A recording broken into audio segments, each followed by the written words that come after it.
What if Saitama arrived in Warhammer 40k? You are Guardsman Corvus, 3rd Line Infantry, assigned to Hive World Varos Prime. You've held the wall for 72 hours straight. Your lasgun barrel glows red, the sky screams purple. Tyrannid bioforms pour across the ash plains like a living tsunami of chitin and hunger. Your sergeant died 3 hours ago, your corporal 2 hours after that. Now you command 6 terrified conscripts who've never fired a weapon before yesterday. The swarm is 200 meters away, 150. You whisper a prayer to the God Emperor, knowing he cannot hear you beneath the shadow in the warp. This is how you die. Then the sky tears open and something falls. The impact hits like an artillery shell. The shockwave knocks you flat against the trench wall, dirt exploding into your mouth. Your ears ring with cathedral bells that don't exist. When you drag yourself up to look over the parapet, the bioforms are gone. Not dead, not scattered, gone. A perfect circular crater sits in the ash, 500 meters wide, glowing faintly with residual heat. Steam rises in lazy spirals. At the center stands a man. He wears a yellow suit with a white cape. He's bald. He's stretching like he just woke up from a nap. Your Vox unit screams static, then voices. Contact, unknown entity, biometric scan failing, threat assessment, error, all units hold fire. I repeat, hold fire. If you want to witness what happens when an unstoppable force enters the most brutal universe ever imagined, subscribe now, because what comes next will rewrite everything you thought you knew about power, gods, and the Grimdark. Hit that like button if you're ready to see the Imperium face something it was never designed to understand, and comment below. Can limitless strength survive in a universe built on limitless suffering? Let's find out together. The man in yellow looks aforesaid, bound with the mild confusion of someone who took a wrong turn at the grocery store. He scratches his head. Tyrannid screeching echoes from beyond the crater's edge, the swarm reforming, adapting, preparing for another wave. The man sighs, actually sighs, like this is an inconvenience. A carnifex bursts from the ash, 6 tons of bioengineered murder, scything talons raised to split him in half. The man turns slowly, raises one fist, doesn't even look interested. The punch happens faster than your augmented eyes can track. There's no explosion, no thunder, just a wet crack and then silence. The carnifex doesn't fly backward, it doesn't splatter, it simply stops existing from the shoulders up, the remaining body collapsing like a puppet with cut strings. Your Vox explodes with panicked chatter. What was that? Did you see? Margos, I need confirmation, did he just… A tech priest's monotone cuts through. Kinetic energy output, incalculable. Gravitational distortion detected. Warp signature, absent. Repeat, absent. This entity registers as baseline human but generates force equivalent to macro cannon discharge with 0 mechanical augmentation. Another voice, cold and authoritative, an inquisitor perhaps. Seal all records. Deploy containment protocols. If he is chaos touched, we burn the continent. If he is Xenos, we burn the system. If he is neither, Emperor, preserve us. You realize you've stopped breathing. The man in yellow is walking now, hands in his pockets, humming something. More Tyrannids charge. He swats them aside like insects, literally. A casual backhand erases 3 warriors mid-leap. The hive fleet above responds. The shadow in the warp intensifies, crushing psychic pressure that makes your nose bleed. Bioships begin orbital descent, living mountains of teeth and rage. The man looks up. He doesn't look afraid. He looks bored. Man, I was just going to the market, he says to no one. His voice is normal, human, tired. It's the most horrifying thing you've heard all day because it's so wrong for this place, this moment, this universe of eternal war. He crouches slightly. You realize what he's about to do. No, you whisper. No, don't. He jumps. The ground beneath him detonates. A crater within the crater. He becomes a golden streak, punching through atmosphere, through the exosphere, into the void itself. Your Auspex goes mad. Every guard regiment within 1,000 kilometers watches their screens. The bioships, 12 of them, each the size of a hive spire, begin evasive maneuvers. Too slow.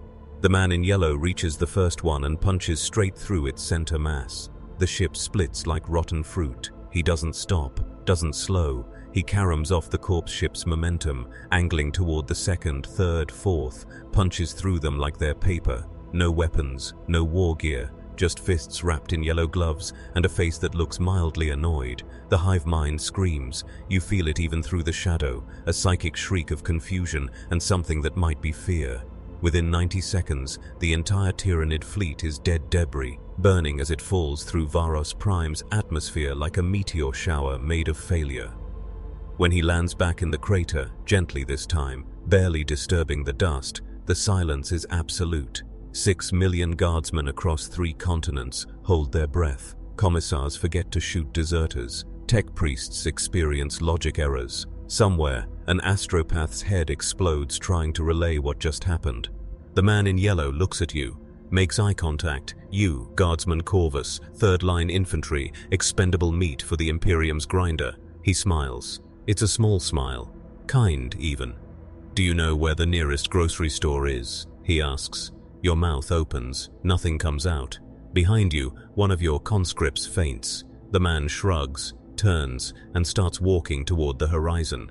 Just walking, like he's got somewhere to be, like he didn't just kill a hive fleet with his bare hands. And that's when you realize the truth that will haunt you until your last breath. This man, this thing, this impossible anomaly, he doesn't belong here. The Imperium is built on suffering, on sacrifice, on the certainty that humanity survives only through endless oceans of blood. But he just smiled at you like your life mattered. In a galaxy where 1 trillion souls die unremembered every day, where hope is heresy and mercy is weakness, where even the Emperor himself is a rotting corpse sustained by 1,000 psychic sacrifices daily. This bald man in a yellow suit looked at you and saw a person, not a guardsman, not a serial number, a person. You fall to your knees, and for the first time in your life, you don't know if you're worshipping the Emperor or something far more terrifying. Something that doesn't need your worship, something that just wants to find a grocery store. The Inquisition arrives within 6 hours. You expected this. When something impossible happens in the Imperium, the Inquisition comes to decide if it's a miracle or a heresy, requiring orbital bombardment. 3 black ships descend through the ash clouds, bearing the seal of the Ordo Xenos. Servo skulls swarm the battlefield like mechanical locusts, recording, scanning, analyzing every molecule of displaced Earth. Inquisitor Valdane himself steps from the lead ship, a man so augmented that more machine than flesh remains, his face a silver mask permanently fixed in judgment. He surveys the crater, the scattered Tyranid corpses dissolving into biological sludge, the perfectly circular impact zone where physics apparently took a vacation. His augmented eyes glow red as targeting systems you cannot comprehend run calculations. Finally he speaks, his voice amplified through Vox grills. "Bring me the witness, the one who saw it happen up close." They mean you. Arbitrators drag you from the trench line, your boots leaving furrows in the ash. Your squad watches in silence, already mourning you. Everyone knows what happens to witnesses of impossible things. Either you're possessed and must be purged, or you're blessed and must be sanctified, which often amounts to the same thing, death, but with more ceremony. They throw you at Valdane's feet. You don't dare look up. The Inquisitor's mechadendrites extend, dozens of them, tipped with surgical blades and data probes. "You will tell me everything," he says. Every word he spoke, every gesture, every deviation from baseline human behavior. If you lie, my servo cherub will know. If you omit details, my psychic adjutant will extract them from your brainstem. If you are corrupted, you will burn. Do you understand? You nod. Your throat is dust. You tell him about the yellow suit, the casual punch, the grocery store question. Valdane listens without moving. When you finish, silence hangs heavy as a death shroud. Behind Valdane, a figure emerges from the second ship. You recognize the crimson robes immediately, Adeptus Mechanicus, but not standard priesthood. The symbol on his chassis is the seal of the dragon, the mark of those who study the Emperor's own works on Mars. Archmagos, Zyril 9 approaches with the clicking gait of too many augmented legs, his biological components reduced to a brain in a jar and perhaps 3% organic tissue preserved for the machine god's approval. His voice is binary cant, translated through Vox speakers. Initial scan complete. Subject designation, unknown. Genetic markers, baseline human. Augmentation level, 0 detected. Psychic resonance, null. Chaos taint, absent. Warp exposure, negative. Physical capability assessment, error. Logic engine failure, rerunning simulation. The Archmagos pauses, his mechanical head tilting with servos whining. The entity destroyed 12 biotitans with kinetic force equivalent to Exterminatus-grade cyclonic torpedoes. Generated 0 waste heat. Displayed no signs of exertion. This is thermodynamically impossible. He does not obey the Omnissiah's laws. He is an abomination or a god, possibly both. Valdane processes this information with the cold efficiency of centuries hunting the galaxy's horrors. Could he be a perpetual? The Emperor created such beings. Zyril 9's optical sensors flash. Negative. Perpetuals regenerate from death but obey standard physical laws while living. This entity exhibited force multiplication beyond any recorded perpetual by factors of 10 to the 9th power. Assessment. If the Emperor at his peak was a torch, this entity is a sun-consuming galaxies. The words hang in the air like heresy itself. No one compares anything to the Emperor favorably. It's death by default, but the Archmago stated it as mathematical fact, and the machine cult does not blaspheme. It calculates. Valdane's augmented eyes narrow. Then we classify him as threat level Omega Maximus. All Imperial assets are authorized to engage with extreme prejudice. Prepare the... He stops. His vox crackles. A new voice, cold and infinitely ancient, cuts across all channels. Belay that order, Inquisitor. The third ship's assault ramp lowers, and golden light spills across the battlefield.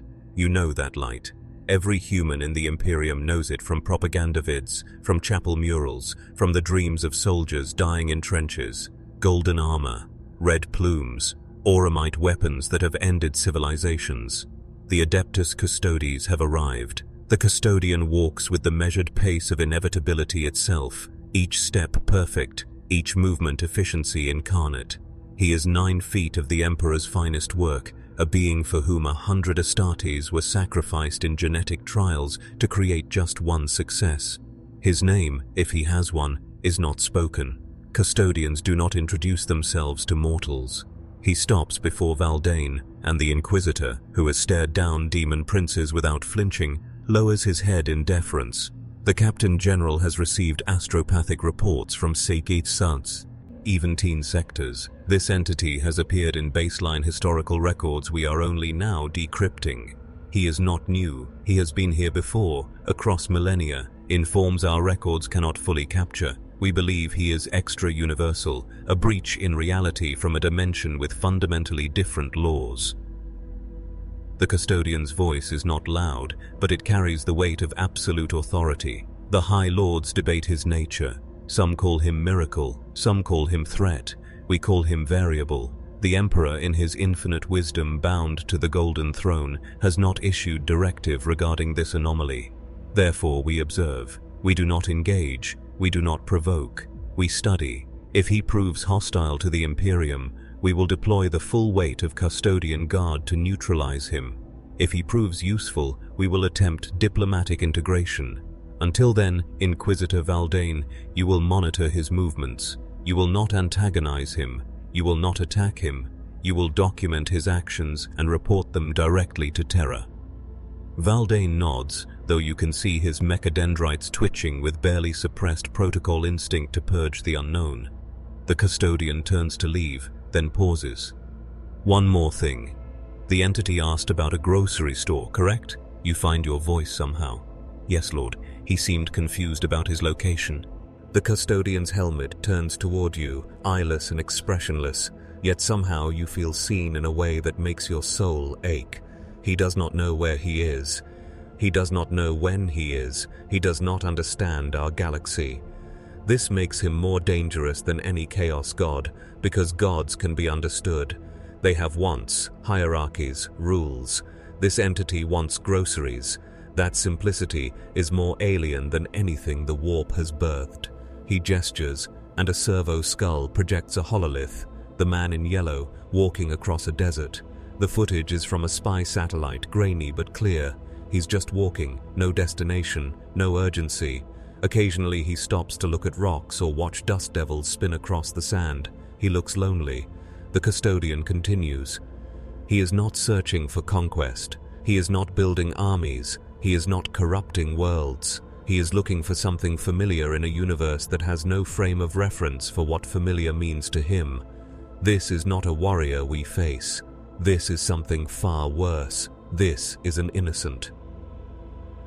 The word innocent in reference to a being who can punch through bioships makes your brain hurt.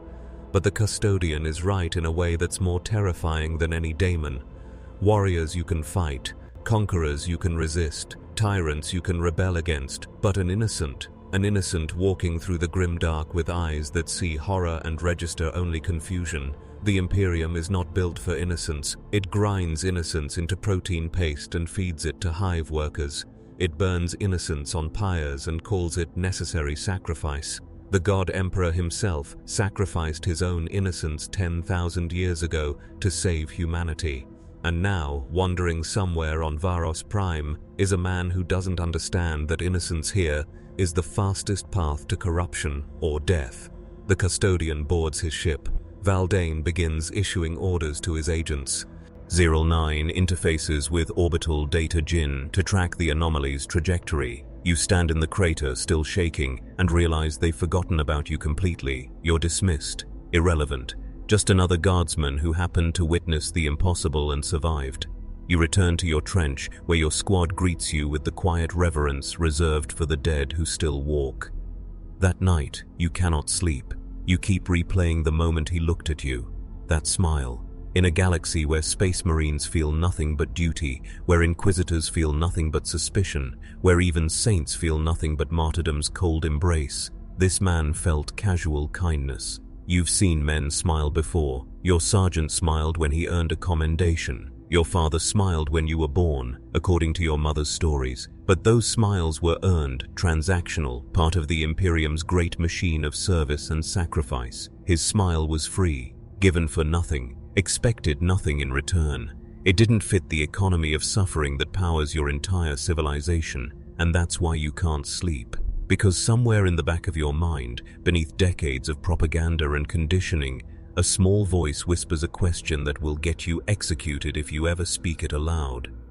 What if everything the Imperium taught you about strength, about power, about what it takes to survive in this galaxy? What if all of it is wrong? 3,000 kilometers away, Saitama walks through the ruins of Hive Secundus. The city died 6 months ago when Chaos cultists opened a warp rift in the lower levels. The Imperium responded with standard protocol, sealed every entrance, bombed the hive from orbit until the spires collapsed into the underhive, then declared the entire zone perdita and moved on. 17 million people died, their bodies still rot in the twisted metal canyons below. Saitama doesn't know this history. He just sees buildings and figures they might have stores. He walks down what used to be a main thoroughfare, now a canyon of shattered rockcrete and rusted rebar. His cape flutters in the chemical wind. Somewhere in the ruins, things are watching him, things that crawled up from the rift before it closed, things that wear human skin like uncomfortable clothing. They can smell his presence, they can taste his soul signature on the stale air. Or rather they can't, and that wrongness draws them like flies to avoid. A plague-bearer manifests from a pile of corpses, its body a weeping mass of sores and broken geometry. It was once human, once a man named Tarek, who prayed to the wrong god in a moment of desperation. Now it's a counting demon, obsessed with tallying diseases, its voice a wet gurgle that speaks in bacterial languages. 7,342 strains of rust plague in this sector. It croaks, dragging itself towards Saitama on arms that bend too many times. You will be 7,343. The demon reaches out with fingers that drip with contagion, each drop hissing as it eats through metal and stone. Saitama stops walking, looks at it. The plague-bearer freezes, not out of fear. Demons don't fear like mortals do, but out of confusion. It cannot read him. Where there should be terror, there's mild annoyance. Where there should be Corruption vectors. There's nothing to infect. The demon's rotted brain struggles with the impossibility of a human who registers as blank space in Nurgle's garden. Saitama sighs. Look, I'm not really in the mood. I've had a weird day. He swats the demon like you'd swat a mosquito. His hand passes through the plague bearer's torso. There's no explosion, no holy light, no sanctified fire, just the simple physics of overwhelming force meeting demonic flesh and physics winning. The plague bearer doesn't scream. It doesn't dissipate back to the warp. It just stops being coherent, its form collapsing into a puddle of ectoplasm that reality quickly forgets. The other demons watching from the shadows experience something unprecedented: doubt. Not the doubt that feeds Tzeentch, the doubt of schemes within schemes, but simple, fundamental doubt about the nature of prey and predator. This human just erased one of Nurgle's chosen with the same energy most people use to brush away a fly. They retreat deeper into the ruins, whispering in languages that predate human speech, telling each other to wait, to watch, to report this anomaly to greater powers. Saitama continues walking, completely unaware he just caused a minor crisis in the warp. He's thinking about eggs. He had a good sale on eggs back home 2 days before he somehow ended up here. Or was it 2 days? Time feels weird. The sky is always the same shade of polluted orange. No day-night cycle he can detect, no familiar constellations, just smog and industrial smoke and the occasional scream echoing from somewhere distant. He passes a propaganda mural 30 meters tall, the God Emperor rendered in chipped paint and rust stains, his eyes judging all who walk beneath. Saitama studies it for a moment. Intense guy, he mutters. The mural doesn't respond, but somewhere on Terra, a sister of battle wakes from a vision of a bald prophet standing before the Emperor's image with hands in his pockets, and she weeps without knowing why. Saitama walks on. He's starting to realize this isn't Earth. The architecture is too gothic, too excessive, too deliberately cruel in its grandeur. Everything is built to make humans feel small, insignificant, expendable. He doesn't like it. He finds what might have been a market square once. Stalls rot in rows, their goods long since looted or decayed. Skeletons still sit in vendor positions, dead hands clutching dead merchandise, probably shot by enforcers for the crime of hoarding during the evacuation that never came. Saitama walks between them with growing unease. Not fear, he doesn't really do fear anymore, but something else. A heavy feeling in his chest that he hasn't felt in years, not since he became too strong for the world to threaten him. It's the feeling of witnessing suffering he can't punch away. He can't punch poverty, can't punch systemic oppression, can't punch the casual cruelty baked into every stone of this civilization. He looks at a small skeleton, child-sized, still clutching a stuffed animal that's mostly decomposed. Something in his expression shifts. The perpetual boredom that defines his existence cracks just slightly. What kind of place is this? He asks the empty air. The empty air doesn't answer, but the question echoes through the ruins like a prayer to a god who doesn't exist. Unknown to Saitama, his words are being recorded. Inquisitor Valdane's spy servitors hover in the ruins' upper levels, their augmented audio receptors capturing every syllable. Back in his mobile command fortress, Valdane reviews the footage with Archmagos 09.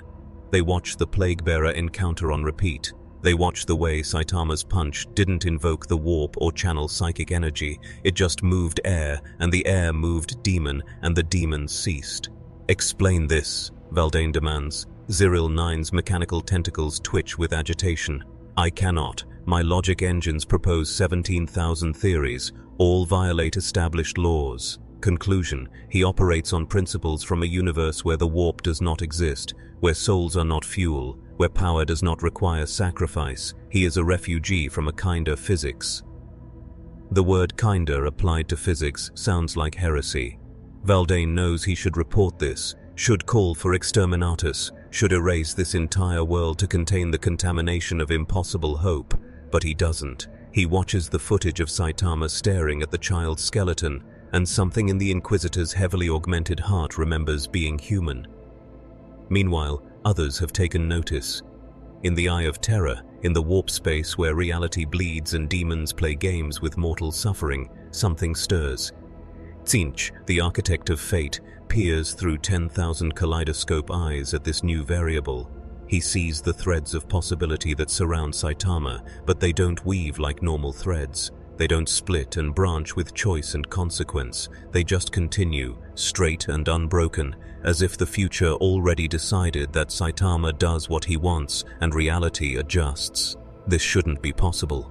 The great schemer prides himself on seeing all paths, all outcomes, all permutations.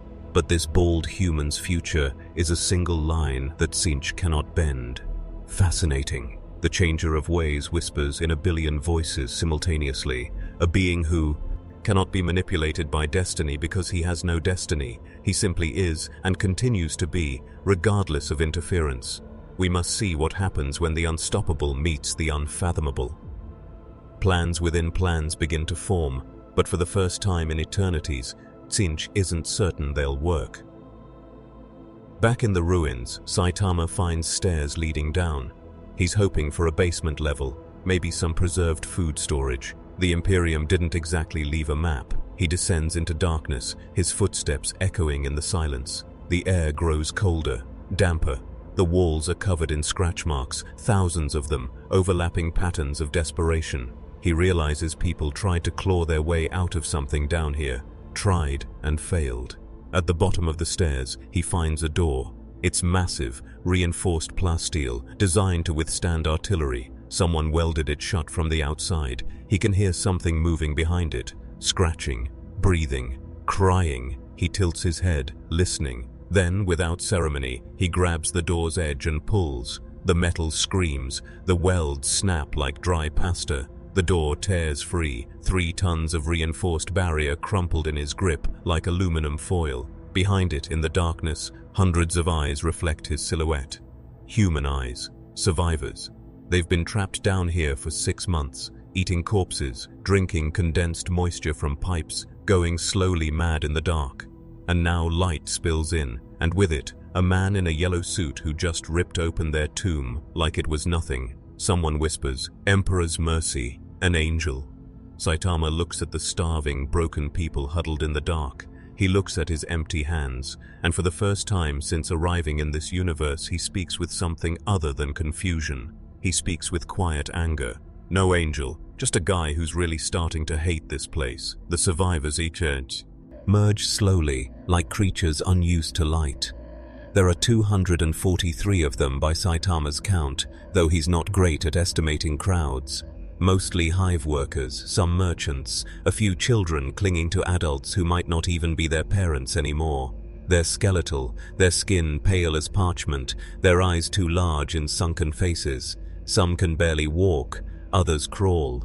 A woman collapses at Saitama's feet, her lips cracked and bleeding, and whispers through broken teeth, "Water, please. Emperor's mercy. Water." Saitama doesn't have water, doesn't have food, doesn't have medical supplies or transportation or any of the things these people desperately need. What he has is strength, and for the first time in years, he's confronting the limitations of that strength. You can't punch dehydration, can't punch starvation, can't punch 6 months of psychological trauma. He stands there, this godlike being who can obliterate fleets, and feels completely helpless, watching a woman die of thirst at his feet.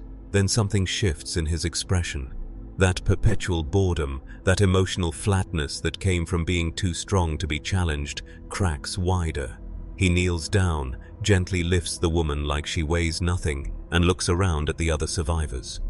"Okay," he says, his voice carrying that same casual tone he'd used discussing the weather, but now with an undercurrent of determination. "We're getting you somewhere safe. Where's the nearest, I don't know, hospital, shelter, place that isn't this?" An old man, missing one arm and most of his teeth, laughs bitterly. "Safe? Boy, there ain't no safe in the Imperium. Even if we could walk to the next hive, they'd shoot us for desertion. We were sealed in here on purpose. Exterminator's protocol. We're already dead, officially. The administratum marked us deceased 6 months back. We're ghosts." Saitama processes this information with growing disbelief. They sealed you in here to die? On purpose? The old man nods. Standard procedure when chaos breaches a hive. Can't risk contamination. Easier to sacrifice one level than risk losing the whole city. Emperor protects, they say, just not us. Saitama stands slowly, the woman still cradled in his arms. His face is unreadable, but something in the air changes. The temperature drops slightly.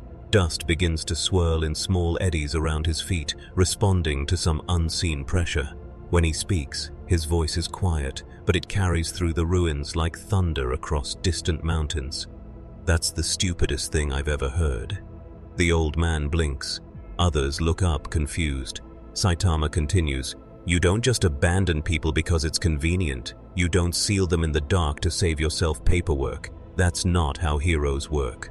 The word hero echoes strangely in the ruins. It's not a word that gets used much in the Imperium, not in the way he means it. There are saints, martyrs, warriors, servants, but heroes. Heroes imply hope, and hope is dangerous. The old man shakes his head slowly. "This ain't that kind of universe, boy. Heroes don't exist here, just survivors and corpses." Saitama looks at him directly, and despite everything, to the horror and the suffering and the absolute certainty of Imperial doctrine, the old man sees something in those eyes that makes him want to believe in impossible things. Saitama smiles, that same small, kind smile. "Then I guess I'll have to be the first." He starts walking, still carrying the woman, and gestures for the others to follow. "Come on, we're leaving." A younger man, maybe 19, with fresh brands on his arms marking him as a manufacturing worker, stammers out, "Leave? Sir, we can't. There are patrols. Arbeits, servitors programmed to kill anyone leaving quarantine zones. They'll gun us down before we make it 100 meters. There are gun servitors in the upper ruins with standing orders to..." Saitama interrupts by jumping. Not far, just to the top of a nearby rubble pile, 6 meters straight up, landing softly despite carrying another person. He turns back to the astonished survivors. "Yeah, about that. The gun servitors aren't going to be a problem. Neither are the patrols. Neither is anything else. Just follow me, stay close, and try not to slow down too much. I've got you." He says it with such casual certainty, such complete confidence, that the survivors find themselves obeying. They climb out of their tomb shelter and follow this strange man in the yellow suit like he's some kind of prophet. Maybe he is. Maybe the Emperor finally sent someone. Or maybe this is their last shared hallucination before death finally claims them. Either way, they follow. The gun servitors detect them within minutes. 8 of them positioned on rooftops around the quarantine zone's perimeter. Their targeting matrices identifying 244 human life signs leaving the condemned area. Protocol engages immediately. Heavy bolters spin up, their barrels tracking the mass of bodies shuffling through the ruins, the central. "Command, servitor. Its organic brain, nothing but stem functions and targeting algorithms, broadcasts a pre-recorded warning. Halt. You are leaving quarantine zone Perdita. Return immediately or be purged. You have 10 seconds to comply." The survivors freeze in terror. They know this sound. It's the sound that played when the Imperium sealed them in, the mechanical voice that condemned them without trial or mercy. Children start crying. Adults begin praying. Saitama just sighs, sets the woman down gently and says, "Wait here."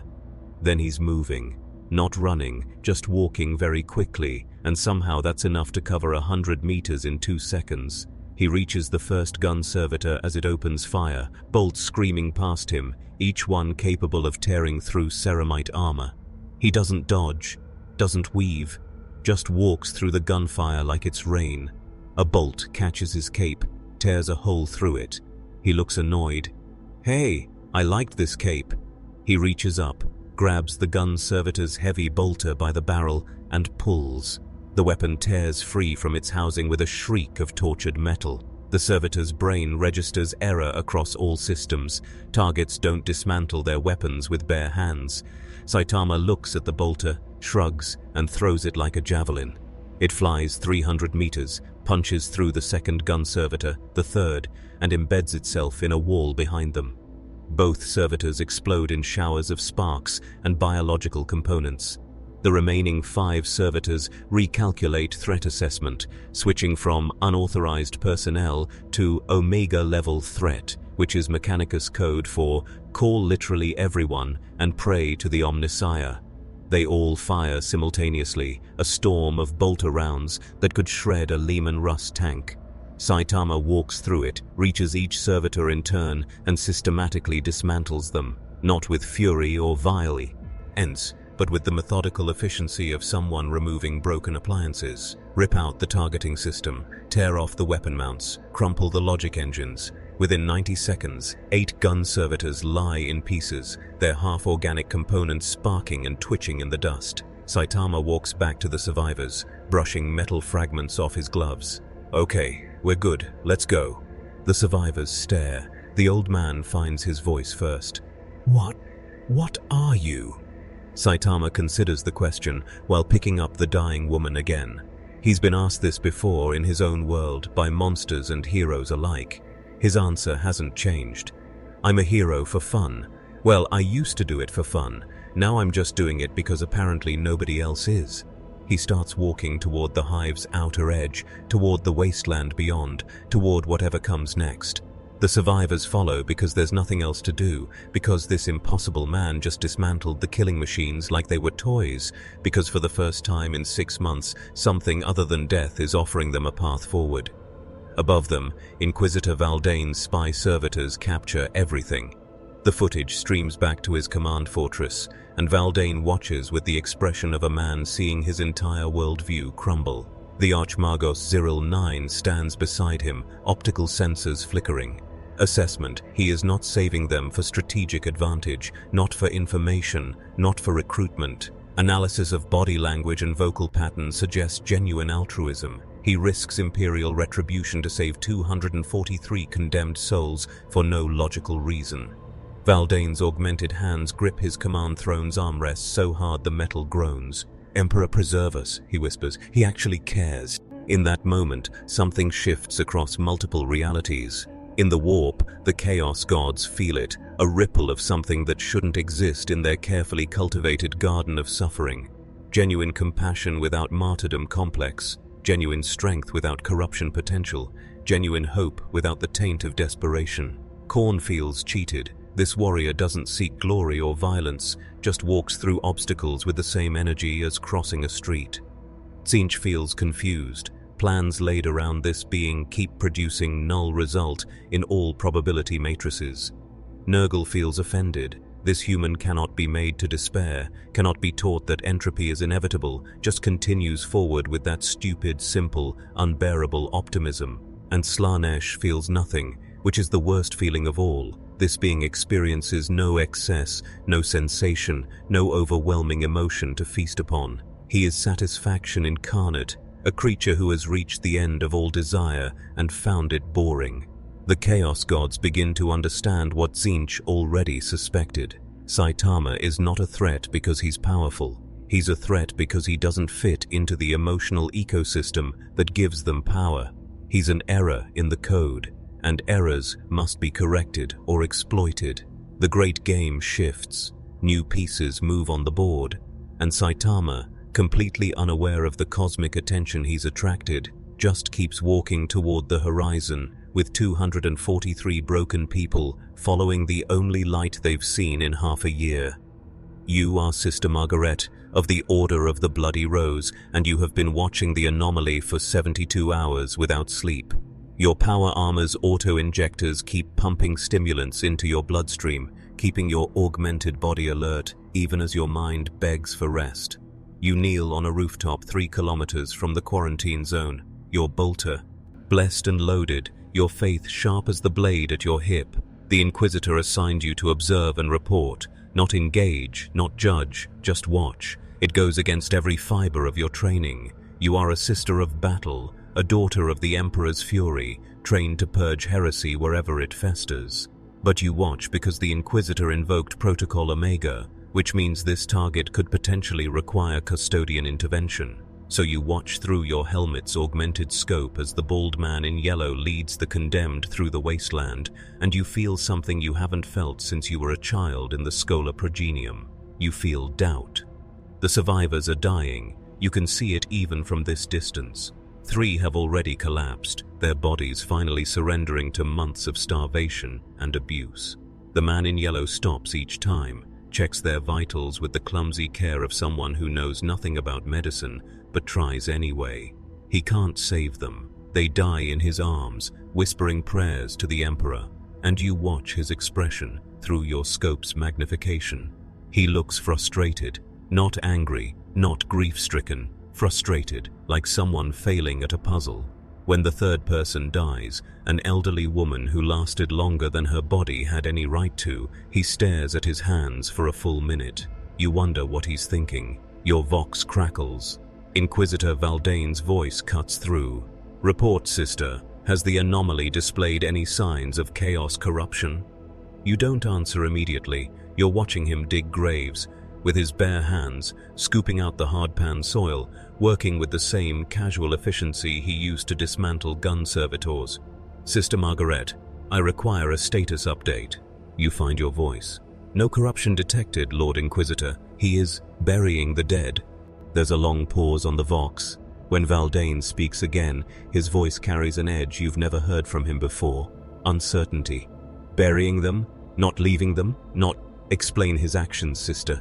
You watch through the scope as Saitama places the bodies in shallow graves, arranges them with dignity, piles rocks on top to keep scavengers away. The other survivors watch him work, and several kneel in prayer. He treats them with reverence, Lord Inquisitor. He speaks to each body before covering them, apologizing for not being faster, for not knowing this place better. He promises the remaining survivors he'll do better. He promises the corpses he'll get the others to safety.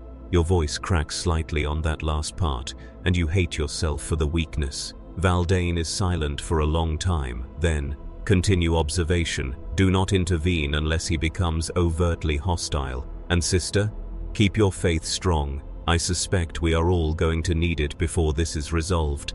The Vox cuts out, leaving you alone on the rooftop with your scope and your doubts and your growing certainty that everything the Ecclesiarchy taught you about strength and mercy might be more complicated than they said. You follow the anomaly for another day and night, moving from rooftop to rooftop, using the ruins as cover. He never looks back, never seems to notice your presence, though you're certain someone with his capabilities could detect you if he cared to. Maybe he knows and doesn't consider you a threat. Maybe he's so focused on the survivors that tactical awareness doesn't register. Either possibility is alien to how you understand warriors. Space Marines are always aware. Guardsmen are always paranoid. Chaos champions are always scheming. But this man just walks forward with the tunnel vision of someone who decided on a course and sees no reason to deviate. It's the most un-imperial thing you've ever witnessed, and you can't look away. The survivors reach the edge of the wasteland by dawn of the third day. Beyond lies Hive Tertius, still functional, still producing munitions for the guard regiments fighting in the northern sectors. The Hive's outer defenses detect them immediately. Automated gun towers track the mass of unauthorized personnel approaching from a condemned zone. Voxcasters blare warnings in High Gothic and Low Gothic and binary cant. Saitama ignores them all and keeps walking. The gun towers open fire, autocannons, each round the size of your arm, designed to shred light vehicles. Saitama doesn't even break stride. The rounds hit him. You watch them impact his body through your scope, watch them flatten and fall away like rain on ceramite. No blood, no wounds, not even bruises. He's not dodging, not protecting himself with some invisible field. The rounds just don't hurt him. Your scope tracks him as he reaches the first gun tower, reaches up, and tears it from its foundation, like uprooting a weed. The entire structure, 30 tons of reinforced rockcrete and weapon systems, crumples in his grip. He drops it aside and continues to the Hive's main gate. The gate is a masterwork of Imperial engineering, 6 meters of layered adamantium, designed to withstand siege weapons. It's sealed shut, crimson warning lights flashing above it, and you can hear the sirens even from your position kilometers away. Saitama studies the gate for a moment, then knocks. Actually knocks, like he's visiting a neighbor. When no one answers after 5 seconds, he pulls the gate open. The metal screams, locking mechanisms the size of humans shear apart. The gate, which hasn't been opened manually since its installation 300 years ago, swings wide. Saitama gestures the survivors through like a doorman. That's when the Space Marines arrive. You see them first, your helmet's auspex pinging multiple power armor signatures descending from above. The Astral Claws, a third founding chapter, 5 warriors in blue and bronze ceramite, each one a legendary fighter with centuries of combat experience. They land in a circle around Saitama with the practiced precision of warriors who've executed this maneuver 10,000 times. Their bolters are raised but not firing. They're under orders to assess first, kill second. The sergeant, his helmet decorated with campaign honors from a dozen war zones, addresses Saitama through Vox-amplified speakers. "Halt! Identify yourself. You have breached quarantine protocols, destroyed Imperial property, and led condemned civilians into a secured hive. By the authority of the God Emperor and the Adeptus Astartes, you are under arrest. Submit to custody or be neutralized with extreme prejudice." Saitama looks at them, really looks, taking in the armor, the weapons, the sheer mass of engineered lethality surrounding him. Then he says the words that make your blood run cold. "Sorry, but I'm busy. These people need help, and I'm not letting you shoot them for being unlucky." The sergeant's hand tightens on his bolter. "You misunderstand. This is not a negotiation. Submit or..." Saitama moves. You don't see the movement, even with your augmented optics, even with combat prediction algorithms running in your helmet's cogitators. One moment he's standing still, the next he's in front of the sergeant, his fist pressed gently against the center of the Space Marine's chest plate, not punching, just touching.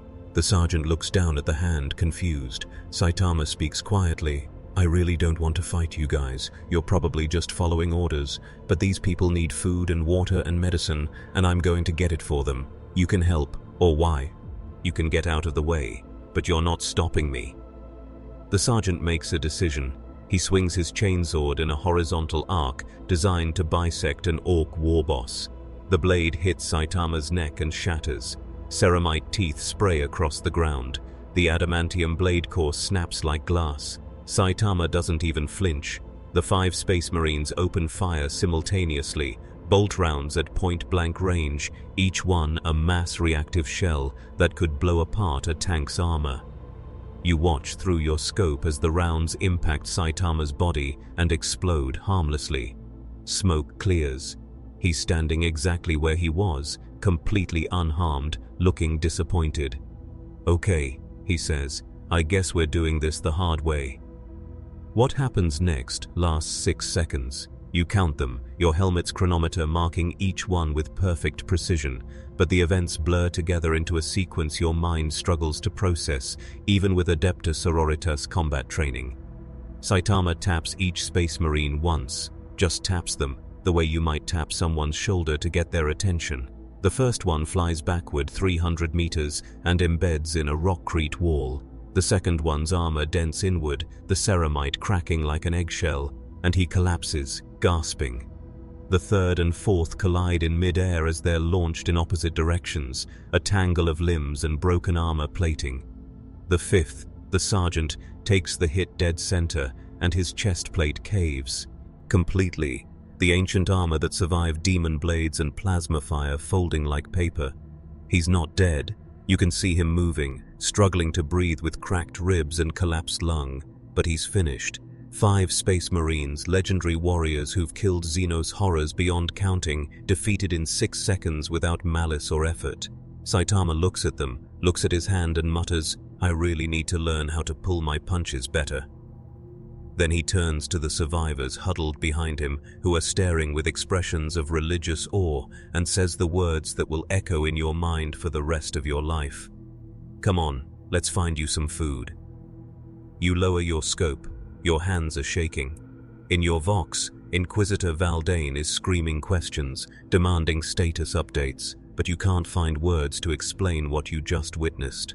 A Space Marine is the Emperor's finest weapon, a creation that requires 1,000 aspirants to die for each success, centuries of training and hypno-indoctrination and surgical enhancement to forge one warrior. 5 of them just fell to a man in a yellow suit who wasn't even trying to hurt them, who looked sad that he had to fight them at all, who, even now, is leading starving civilians into a hive that will probably execute them all on sight, doing it with that same stupid, simple, unbearable confidence that implies the universe will bend because he decided it should.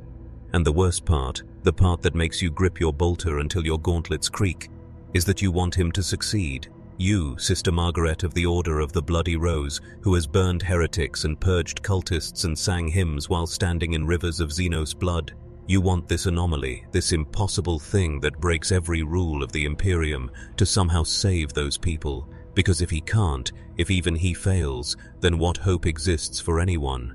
You realize you're crying inside your helmet. You haven't cried since the Schola Progenium beat such weakness out of you at age 7, but you're crying now, and you don't know if it's grief or terror or something worse, something that feels dangerously like hope.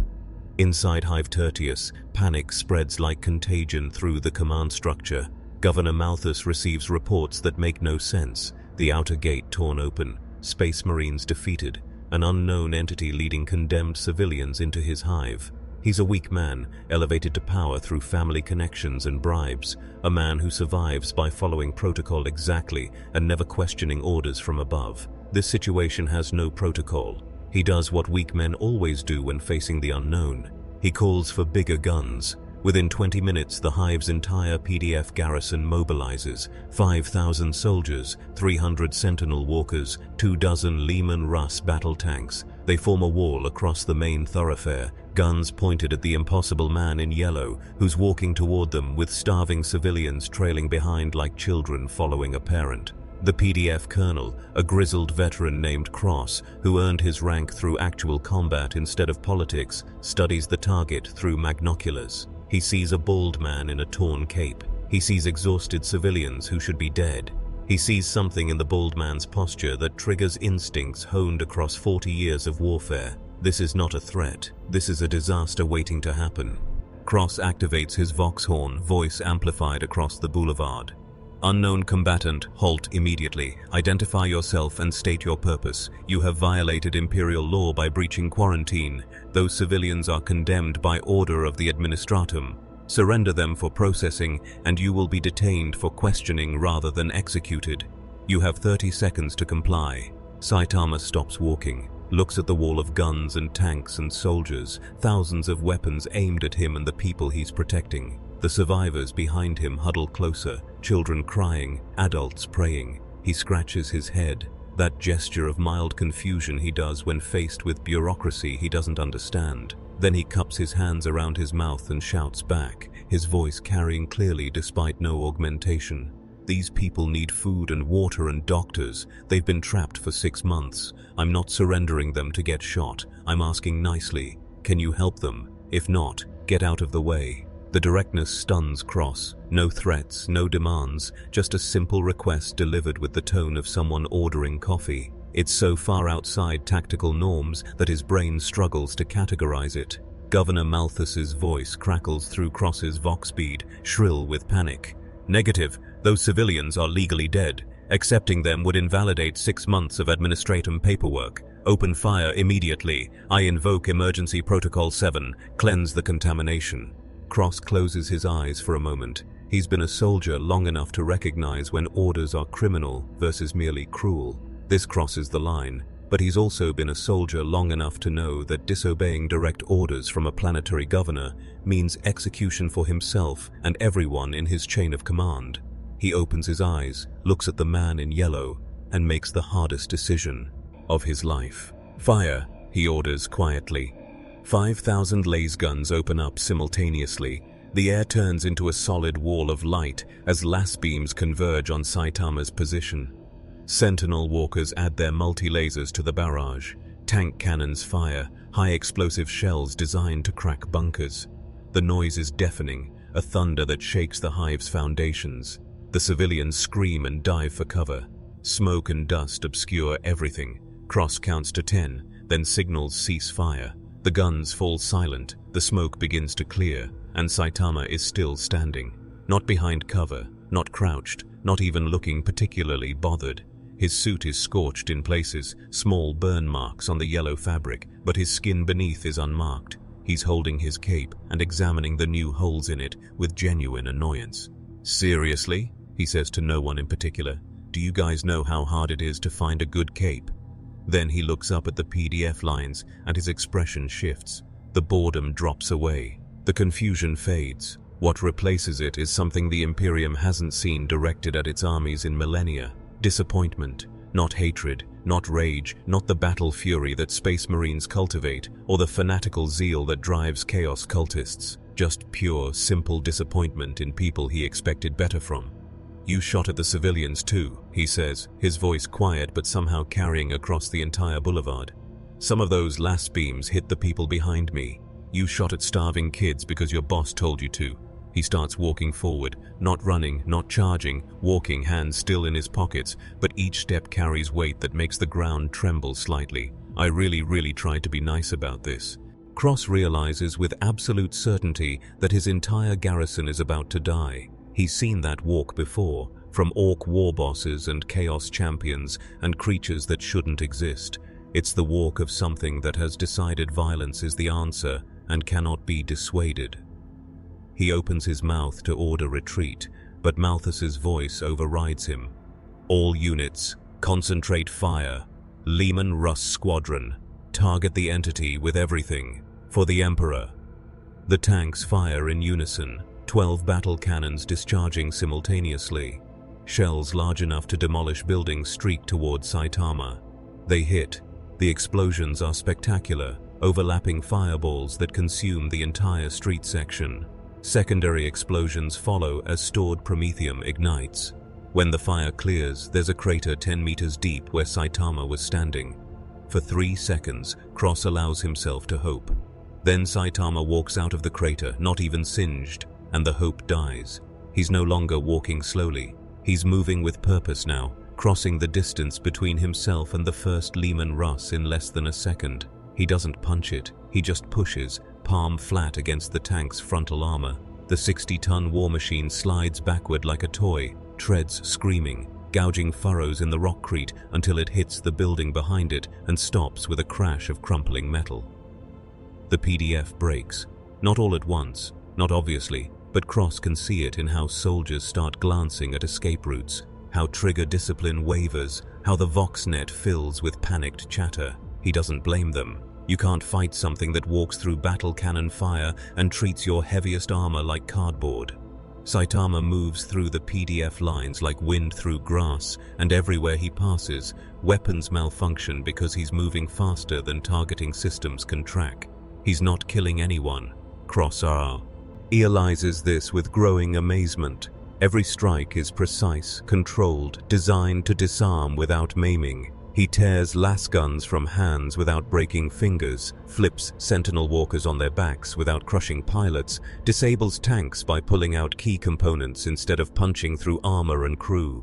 In 90 seconds, 5,000 soldiers are disarmed, 300 walkers are immobilized, 24 tanks are reduced to expensive paperweights, and Saitama stands in the center of the boulevard, surrounded by defeated Imperial forces, not even breathing hard. He looks at Cross, makes eye contact, and something passes between them, an understanding that transcends words. Cross nods once, Saitama nods back. Then the bald man turns and walks back to the civilians, gesturing for them to follow him deeper into the hive. No one stops him. No one can. Governor Malthus's voice screeches through every Vox channel. "Cowards, traitors, I'll have you all executed for dereliction. I invoke Exterminatus Protocol. I demand immediate orbital bombardment of..." His transmission cuts off abruptly. On the Vox comes a new voice, cold and infinitely authoritative, the custodian from earlier. "Governor Malthus, you are hereby removed from authority, pending investigation of gross incompetence and potential heresy. Colonel Cross, you are now acting planetary governor. Your orders: allow the entity to proceed. Provide medical aid to the civilians he protects. Report all observations directly to Terra." The Vox cuts out. Cross stares at his command console, processing what just happened. He just received orders from one of the Emperor's own guardians, overriding a planetary governor, telling him to help the thing that just dismantled his entire garrison. It's the most bizarre moment of his 40-year military career. It's also somehow, a relief. He activates his Vox horn one more time. All units, stand down. Medical teams, mobilize to civilian aid. Commissariat, prepare food and water distribution. We have new orders from Terra. The Emperor protects.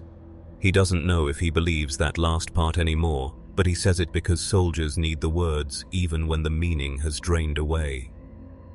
You watch all of this from your distant rooftop, Sister Margaret, and your faith cracks further. The Imperium just yielded, not through defeat, though defeat occurred, but through direct intervention from the highest authority.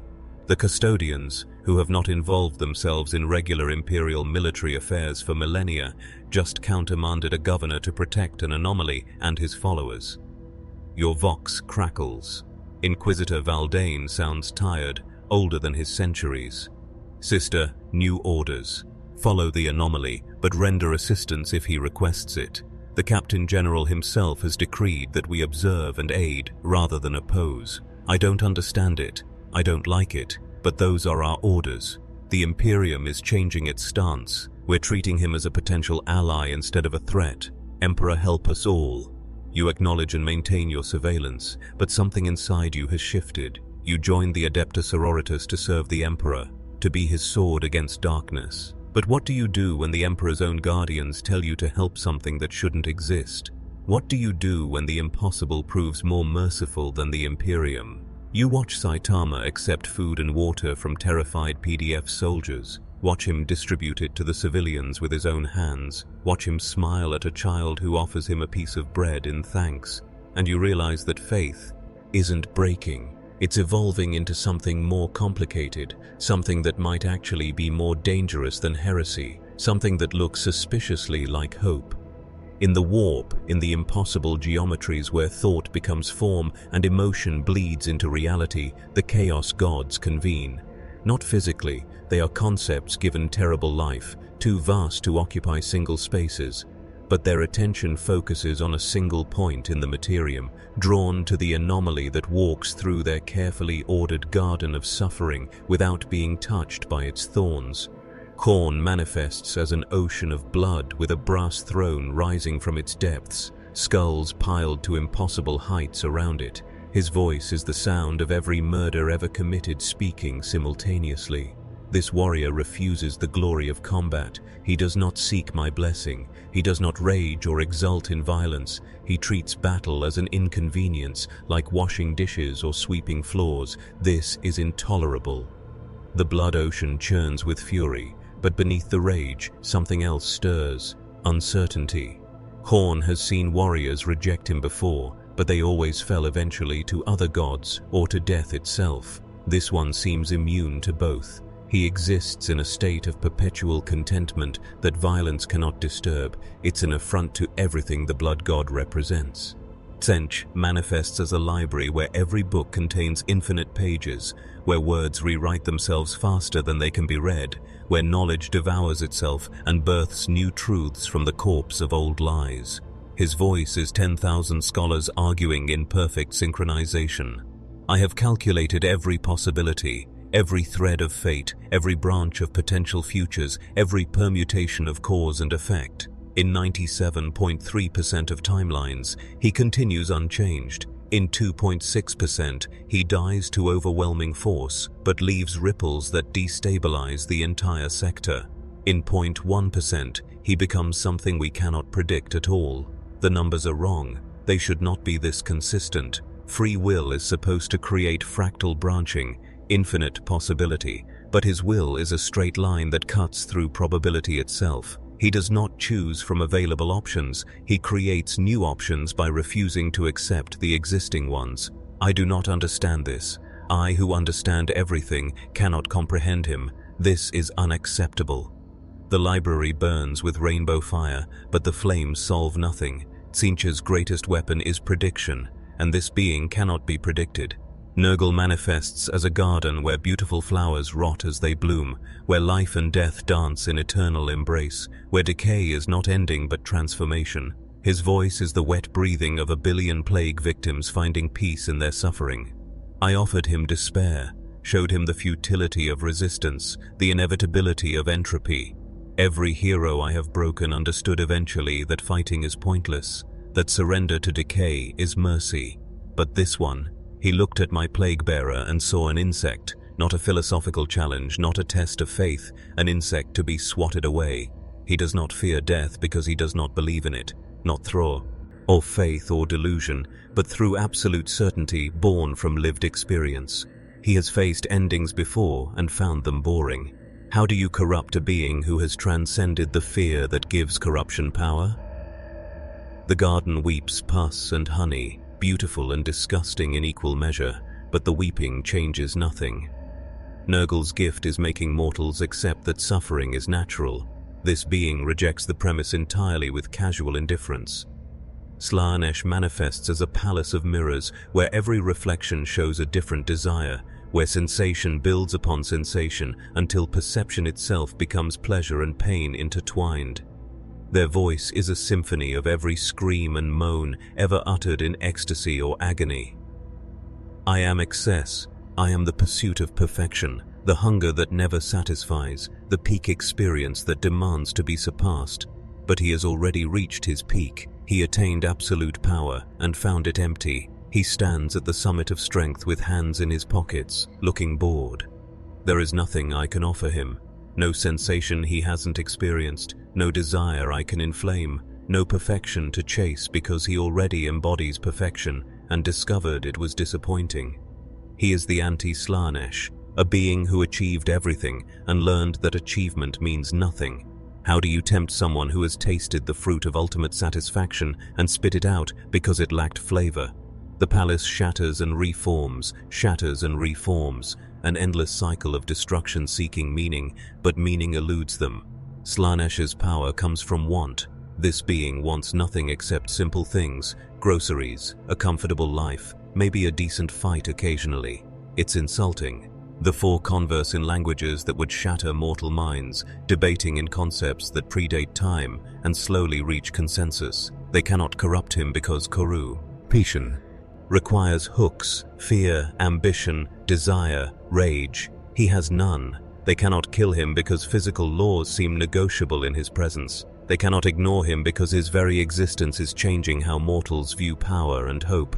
The solution becomes obvious, terrible in its simplicity. We do not corrupt the anomaly. Tzeentch concludes with the satisfied tone of a puzzle finally solved. We corrupt everything around him. We show him that his strength saves no one because the galaxy itself is the trap. Let him punch monsters, rescue civilians, perform his little heroics. We will ensure that every person he saves dies anyway. Every victory he achieves becomes Pyrrhic. Every hope he ignites, we extinguish with overwhelming despair. He cannot be everywhere at once. For every world he protects, we will burn 1,000. For every life he saves, we will take 1,000,000. We will make him watch as the Imperium collapses despite his strength. And then, when he is drowning in futility, when he finally understands that power without purpose is just noise, then he will break, or he will leave. Either outcome serves us. The Chaos Gods set their plan in motion with the coordination that only entities sharing a single goal can achieve. Across the galaxy, warp storms intensify, demon incursions increase in frequency. Chaos cults receive visions urging them to strike harder, faster, in locations far from where Saitama can respond. The Great Game adjusts its rules around this new piece on the board. If he cannot be taken directly, then the board itself will be turned against him. Meanwhile, 3 systems away from Varos Prime, a Black Crusade begins early. Warmaster Abaddon receives a vision from all 4 gods simultaneously, a rare occurrence that speaks to cosmic importance. The vision shows him a bald man in yellow, and the message is clear. This one is not for you to fight. Let him tire himself saving the Imperium while we ensure there is no Imperium left to save. He is a hero. Heroes need people to save. We will make sure he runs out of people. Abaddon, who understands grand strategy better than most Lords of Chaos, smiles behind his helm. He orders his fleets to attack worlds on the opposite side of the sector from Saitama's current location. Let the anomaly chase shadows. Let him punch demons while the real war burns elsewhere. Back on Varos Prime, Saitama knows none of this. He's helping distribute food to the survivors, making sure children eat first, chatting with a PDF medic about the weird medical equipment they use. The medic, a young woman named Karis, explains the Imperium's healthcare system with the apologetic tone of someone describing something embarrassing. So we mostly just shoot people if they're too injured to work. Medicine is for those who can be returned to productive service. The God Emperor provides for those who serve. The rest... She trails off, unable to meet his eyes. Saitama absorbs this information with his usual thoughtful silence, then asks the question that makes her blood run cold. What about people who are born sick? Or old people? What happens to them? Karis swallows hard. Recycling facilities. They're turned into corpse starch to feed the hive workers. Nothing is wasted in the Imperium. The Emperor requires efficiency. She expects judgment, anger, horror. Instead, Saitama just nods slowly and says, "Yeah, this place really sucks." The casual assessment of the entire Imperium as sucks is somehow more damning than any outraged speech could be. It's dismissal rather than condemnation, and dismissal implies the system isn't even worth getting angry about. It just needs to be replaced. Sister Margaret watches this exchange from her new position inside the hive, closer now, ordered to render assistance if needed. She sees the moment Saitama's worldview fully solidifies around a simple truth. The Imperium is the enemy, not its people, not its soldiers, but the system itself that grinds humans into resources and calls it holy. She sees it in how his posture changes, how his expression shifts from confused tourist to someone who's decided on a course of action. He's going to try to fix this, not through politics or diplomacy, he doesn't understand either, but through the only method he knows, by being stronger than the problem and refusing to stop. She activates her vox to Valdane. "Lord Inquisitor, the anomaly has just realized what the Imperium is. I believe he's going to oppose the entire structure. Not through rebellion or chaos, but through simple, stubborn persistence. He's going to keep saving people the Imperium marks for death, and he's not going to stop." Valdane's response is quiet, almost resigned. "Then the Imperium will have to decide if we're going to execute him for mercy or learn to be merciful. Either way, sister, we're about to witness something unprecedented.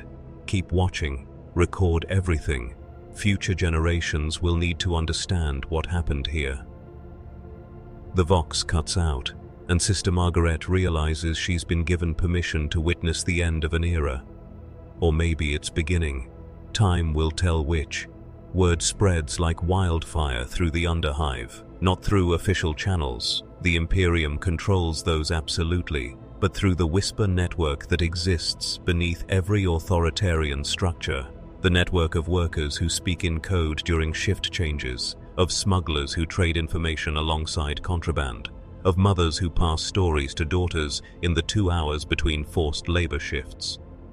They speak of the bald sane, T, the yellow prophet, the man who cannot fall.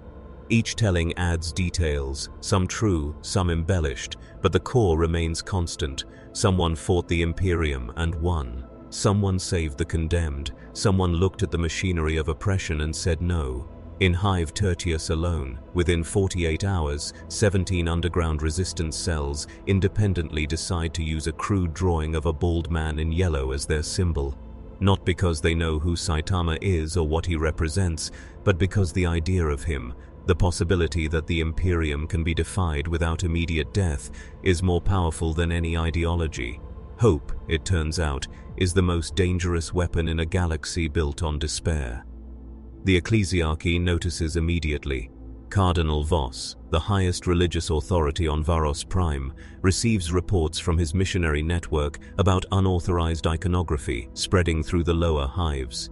He reviews sketches confiscated from workers, crude charcoal drawings of a bald figure with a cape, sometimes standing before the Emperor's symbol, sometimes standing alone. The symbolism concerns him more than outright heresy would. Heretics worship chaos, which the Imperium knows how to fight. But these people aren't worshipping anything. They're drawing a man who represents the possibility that you don't need gods or emperors to be saved. You just need someone strong enough to care and stubborn enough to act. Voss summons Sister Margaret to his cathedral, a Gothic monstrosity of stained glass and skulls that towers over the hive like a raised fist. When she arrives, still in full battle armor, he doesn't waste time with pleasantries. "Tell me, sister, is this anomaly a saint or a heretic?" The people are beginning to pray to him, not as a god, but as a protector. They light candles bearing his image. They invoke his name when facing danger. This is heresy by any traditional measure, yet the custodians forbid us from acting. I need your assessment. Sister Margaret considers her words carefully. She's standing in the heart of imperial religious authority, speaking to a man who could order her executed with a gesture. But she's also standing in her own truth, shaped by days of watching Saitama through her scope, watching him choose mercy when the Imperium chose efficiency, choose kindness when doctrine demanded cruelty. He is neither saint nor heretic, Your Eminence. He is something we have no words for, because the Imperium has spent 10,000 years making sure such things cannot exist. He does not seek worship. He does not claim divine mandate. He simply refuses to let people suffer when he can prevent it. If that is heresy, then perhaps we have been defining heresy incorrectly. The silence that follows her statement is absolute. Voss stares at her with eyes that have burned countless heretics, assessed countless souls, and found them wanting. Then, to her surprise, he laughs. Not a joyful laugh, but the bitter sound of a man confronting an uncomfortable truth. "You speak dangerously, sister, but you speak accurately. The Imperium has no category for selfless power.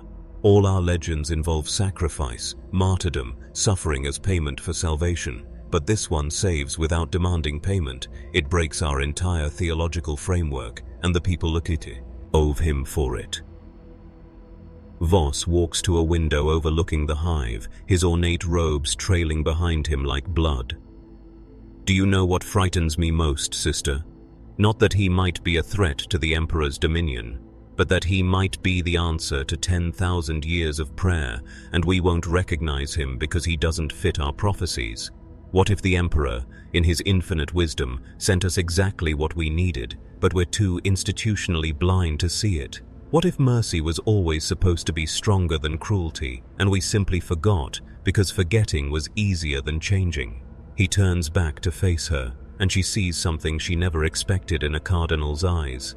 Doubt. Not the destructive doubt that leads to chaos, but the constructive doubt that questions whether the path you're on is actually leading where you meant to go. Watch him, Sister Margaret, not to judge him, but to learn from him. If the Imperium cannot adapt to accommodate genuine compassion, then perhaps the Imperium deserves to fall. Report back to me weekly. I want to know if this anomaly is our salvation or our damnation, or if perhaps there's no difference between the two. Meanwhile, Saitama has no idea he's become a symbol.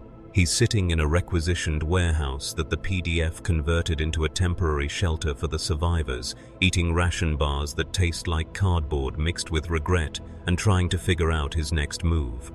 The survivors are being processed for reintegration, which seems to involve a lot of paperwork and medical examinations and loyalty tests. Several have already been flagged for additional screening, which the guards won't explain, but which makes everyone nervous. Saitama watches a mother being separated from her daughter, both crying, guards explaining that the child needs education adjustment before she can be released. Something about potenti, corruption, exposure. He stands up, walks over, and asks simply, "Where are you taking her?" The guard, a young man who probably joined the PDF for steady meals rather than any loyalty to the Imperium, looks nervous. "Standard protocol, sir. All minors from quarantine zones require re-education to ensure no chaos taint. She'll be returned to her mother in 6 to 8 months if she passes purity tests." Saitama processes this information with the same expression he'd use if someone told him they needed to torture puppies for quality assurance. "No," he says simply. "She stays with her mother." The guard shifts uncomfortably. "Sir, I have orders. The Ministorum requires." Saitama interrupts by gently but firmly taking the girl's hand and walking her back to her mother. The guards raise their weapons, hesitate, remember what happened to the last people who shot at him, and lower their weapons. The mother clutches her daughter and stares at Saitama like he just performed a miracle. In a sense, he did. He said no to the Imperium and made it stick through nothing but physical presence and willingness to protect. Other survivors notice. Other families being separated see what happened and rush to group together, forming clusters around Saitama like he's a shelter in a storm. The guards look at each other, vox for instructions, receive conflicting orders, and eventually just stand there watching as their entire operation falls apart because one man decided that bureaucratic cruelty was stupid and needed to stop. Colonel Cross arrives within minutes, surveys the situation, and makes a command decision that will probably get him court-martialed. "New orders," he announces to his guards. "Families stay together. No separations without verified chaos taint confirmed by sanctioned psyker, not just policy assumption.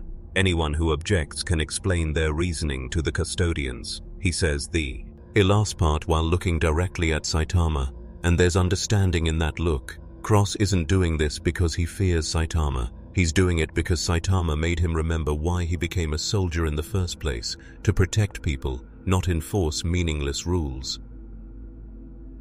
That evening, Saitama sits on the warehouse roof, looking at the stars. They're wrong stars, unfamiliar constellations, and it hits him fully for the first time that he might never go home. He might never see his apartment again, never find that grocery sale, never watch his favorite TV shows or read manga on his couch. Everything familiar is gone, replaced by this nightmare civilization where basic human decency is considered radical action. He feels something he hasn't felt in years. Loneliness. Not the superficial loneliness of lacking companions, but the deep existential loneliness of being fundamentally alone in understanding that things don't have to be this way. Everyone here has been conditioned to accept horror as normal, to see suffering as necessary, to treat cruelty as inevitable. They can't imagine alternatives because imagining alternatives is heresy. He's trying to teach algebra to people who don't believe in numbers. Sister Margaret approaches from behind, her powered armor making almost no sound despite its weight. She's gotten better at moving quietly, though she knows he probably detected her anyway. She sits beside him, an armored warrior and a bald man in a yellow suit, watching stars that mean different things to each of them. "Do you miss your home?" she asks quietly. Saitama nods. "Yeah. It wasn't perfect, but people there, they could imagine better, could hope for better, could work toward better. Here, everyone just accepts that everything is terrible and will stay terrible forever. It's depressing." Sister Margaret removes her helmet, a gesture of trust and vulnerability she would never normally make. Her face is young, mid-20s perhaps, with the augmented features of someone raised from childhood for war. We call it the Grimdark for a reason. There is only war. There is only suffering. That's the galaxy's fundamental truth. Or at least, that's what we're taught from birth. Saitama looks at her directly. "But you don't believe that anymore, do you?" She meets his gaze and finds she can't lie to him, can't hide behind doctrine or faith or duty. "No," she admits. "I watched you for days. Watched you choose compassion when it would have been easier to walk away. Watched you risk yourself for people who will never repay you, never even remember your name correctly. You prove the Grimdark wrong just by existing, and that either means our entire civilization is built on a lie, or you're the lie designed to break us. I don't know which terrifies me more." Saitama considers this, then smiles that small sad smile. "I'm not a lie, just a hero for fun who ended up somewhere really messed up. And I figure if I'm stuck here, might as well try to make it less messed up, even if it's just one person at a time." Sister Margaret feels tears threatening again and blinks them away. "That's impossible. You're one man. The Imperium is a million worlds." Saitama shrugs. "Yeah, probably. But I've got time. And honestly, what else am I going to do? Go grocery shopping?" Despite everything, Sister Margaret laughs. It's the first genuine laugh she's had in years, and it feels like heresy and salvation wrapped in one impossible moment. The Chaos Gods do not wait long to execute their plan. 3 weeks after Saitama's arrival on Varos Prime, the warp storms hit. Not localized disturbances, coordinated massive tears in reality across 17 systems simultaneously. Demon armies pour through the breaches like poison through OP. Enid veins, each incursion carefully calculated to maximize suffering and minimize Saitama's ability to respond. He can move fast, can punch hard, can save thousands, but he cannot be in 17 places at once. The Imperium's response is what it always is: brutal triage. Worlds with strategic value receive reinforcements. Worlds with manufactorums producing munitions get guard regiments. Agri-worlds feeding nearby hive clusters get whatever's left. Everyone else is marked perdita and abandoned to their fate, 17 billion souls written off with the stroke of an administratum quill. Saitama learns about this from a terrified astropathic message that reaches Varos Prime's command center, a psychic scream from a dying world begging for help that will never come. He listens to it replay 3 times, his expression unreadable, while Colonel Cross explains the strategic reality with the tired voice of a man who's made these calculations too many times. We don't have the resources, never do. The Imperium stretches across 1 million worlds, and we're always choosing which ones die. It's mathematics, not cruelty. Saitama stands abruptly, and everyone in the command center freezes. When he speaks, his voice is quiet, but carries weight that makes the air itself feel heavy. Which one is closest? Cross pulls up a hololith display, stellar coordinates painting the air between them in cold blue light. Viridia Secundus, Agri-world, population 900 million, mostly farmers. Tyrannid, swarm just made planetfall, accompanied by what our sensors indicate is a minor demon incursion riding the same warp disturbance. It's a coordinated Xenos chaos attack, which almost never happens naturally. They'll be dead within 48 hours. I'm sorry, but there's nothing we can... He stops because Saitama is already moving toward the exit. Sister Margaret blocks his path, her armor sealing with pneumatic hisses. You don't have a ship. You don't know how to navigate the warp. You cannot punch your way across the void between stars. Even you have limits. Saitama looks at her, and she sees something new in his eyes. Determination burning so bright it hurts to witness. How far is it? Cross checks the display. 400,000 kilometers, roughly the distance from Terra to Luna in your... Wait, you're not seriously? Saitama walks past Sister Margaret, past the guards, out onto the landing platform where supply ships come and go. He looks up at the stars, identifies the one that's slightly redder than the others based on Cross's description, and crouches. Sister Margaret chases after him, her powered armor allowing her to keep pace.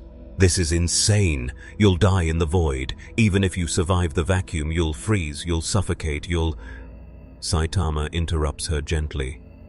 I've been in space before. I'm pretty tough. Then, before she can argue further, he jumps. The platform cracks under the force of his launch. The air detonates with the sonic boom of his passage. He becomes a golden streak, punching through atmosphere, through the exosphere, into the cold void beyond. Every sensor in the command center screams. Auspex readings show a human-sized object accelerating past orbital velocity, past escape velocity, past any speed that physics should permit for unaugmented flesh. Archmagos Ziril 9's logic engines crash, trying to calculate the energy X. Penditure. Within 30 seconds, Saitama has left Varos Prime's gravity well entirely. Within 2 minutes, he's traversed half the distance to Viridia Secundus, navigating by eyesight alone, a man flying through the void with nothing but determination and a torn yellow suit. On Viridia Secundus, Farmer Talis dies protecting his daughter from a Hormagant. The creature's scything talons open his chest like rotten fruit, and his last thought is grief that he couldn't do more. His daughter, Miri, 8 years old, screams as the Tyrannid turns toward her, drool dripping from jaws designed to consume everything. The creature lunges. Something impacts it from above at approximately 60% of light speed. The Hormagant doesn't explode. It simply stops being coherent matter. The shockwave from the impact flattens everything in a 100-meter radius. When the dust clears, Saitama stands in a crater, his cape barely hanging on by threads, his suit scorched black in places from atmospheric entry. He looks at Miri, at her dead father bleeding out beside her, at the swarm of Tyrannids visible on the horizon like a living carpet of chitin and hunger. His expression shifts from determined to something colder, something that looks like controlled fury. "Hey kid," he says, his voice rough from vacuum exposure but steady. "Stay behind me, I'll handle this." Miri stares at this impossible man who fell from the sky like an angry comet, and through her shock, through her grief, one thought crystals clear. An angel came. The Emperor sent an angel. Saitama walks toward the swarm. Thousands of Tyranids, maybe tens of thousands, each one a perfect killing machine evolved across millennia to consume biomass efficiently. They sense him, register him as threat and food simultaneously, and charge with the coordinated precision of a hive mind operating at peak efficiency. The first wave hits him like a tsunami made of claws. He punches once. The shock wave travels through air, through chitin, through the psychic connection binding the swarm together. 30 hormagaunts simply cease functioning, their nervous systems overwhelmed by kinetic force that shouldn't exist. He doesn't stop, doesn't pause, walks forward punching, each strike erasing multiple creatures, each step bringing him deeper into the swarm. A Carnifex, the same species that fought him on Varos Prime, charges from the side. He sidesteps, grabs one of its scything talons, and uses it as a club to sweep through the surrounding gaunts. The Carnifex tries to break free. He holds it effortlessly with one hand and continues fighting with the other, treating a 6-ton bioweapon as a convenient tool. Above, in orbit, the hive ship feels the disturbance, feels its drones dying faster than they can be replaced. The hive mind has consumed 1,000 worlds, has faced Space Marine chapters and Imperial Guard armies, and overcome them through sheer biomass advantage. But it has never faced something like this. Never encountered a single organism that outputs more destructive force than an entire armored division. The demons noticed too. They manifested on the other side of the planet, drawn by the warp storm that the Chaos Gods orchestrated specifically for this moment. Bloodletters, plague-bearers, demonettes, and horrors, representatives of all 4 gods working in unprecedented cooperation. They were supposed to ensure maximum casualties, to show Saitama that his strength means nothing when spread across a galaxy of suffering. But their target isn't playing by the expected rules. He's not spreading himself thin. He's not trying to save everyone. He's picked one world, landed on it like a meteor, and is systematically erasing both Xenos and warp entities with the methodical efficiency of someone cleaning a particularly dirty room. The demon commanders convene psychically, confused. This wasn't the plan. He's supposed to be overwhelmed, supposed to see people dying and be unable to stop it. Instead, he's winning. How is he winning? A great unclean one, massive and bloated and ancient, decides to investigate personally. It manifests from the warp with the wet, tearing sound of reality being violated, takes one look at the distant figure walking through the Tyranid swarm like it's a field of wheat, and experiences something demons almost never feel: caution. The demon understands immediately what the Chaos Gods either didn't know or chose not to share. Saitama's power doesn't scale with opposition. It's not relative strength that increases to meet challenges. It's absolute strength that simply is, regardless of what faces it. Fighting him isn't a battle. It's a physics problem with only one solution. The Great Unclean One does something unprecedented for a servant of Nurgle. It retreats, orders all Chaos forces to abandon the world and return to the warp immediately. Better to lose one planet than expose demon armies to something that can destroy them without corrupting or being corrupted. The other demons obey, vanishing back through closing warp rifts, leaving the Tyranids to their fate. Within the hour, Saitama has cleared the primary swarm. Miri watches from behind a broken wall as he systematically hunts down every remaining Tyranid organism on the continent, moving with the tireless persistence of someone who decided on a task and will complete it regardless of how long it takes. By nightfall, Viridia Secundus is silent except for wind and the weeping of survivors. 900 million people were on this world. Approximately 40 million survived, mostly those who hid in reinforced shelters were far from primary attack zones. Saitama saved everyone he could find, carried wounded to safety, pulled people from collapsed buildings, but he couldn't save them all. The numbers are terrible. The percentage survival is actually miraculous by Imperial standards. Wars usually kill 99%, not 95%, but Saitama doesn't deal in percentages, he deals in people, and 860 million people are dead. He sits on a hillside as the sun rises, looking at his hands. They're covered in tyrannid ichor and dust and dried blood, mostly Xenos, some human from when he pulled bodies from rubble too late.